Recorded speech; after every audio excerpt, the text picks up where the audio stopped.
রাষ্ট্রপতি নির্বাচনে 255 ভোট পেয়ে নির্বাচিত হয়েছেন ক্ষমতাসীন বিএনপির প্রার্থী মির্জা ফখরুল ইসলাম আলমগীর। তার প্রতিদ্বন্দ্বী 11 দলীয় ঐক্যের প্রার্থী কর্নেল অবসরপ্রাপ্ত অলি আহমেদ বীর বিক্রম পেয়েছেন 88 ভোট।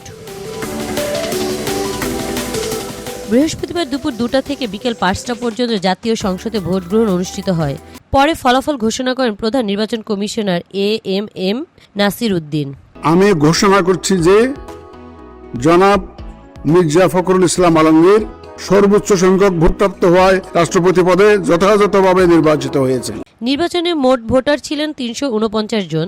তবে ভোট দিতে পারেননি ঢাকা 8 আসনে সংসদ সদস্য মির্জা আব্বাস, চট্টগ্রাম 3 আসনে সংসদ সদস্য মোস্তফা কামাল পাশা এবং স্বতন্ত্র প্রার্থী ব্রাহ্মণবাড়িয়া 2 আসনের সংসদ সদস্য রুমিন ফারানা। নির্বাচিত হওয়ার পরদিনই নতুন রাষ্ট্রপতির শপথ অনুষ্ঠিত হবে। জাতীয় সংসদের চিফ হুইপ নুরুল ইসলাম মনি জানিয়েছেন, 21শে আগস্ট সন্ধ্যা 7:30টায় বঙ্গভবনে শপথ অনুষ্ঠানের প্রস্তুতি নেওয়া হয়েছে।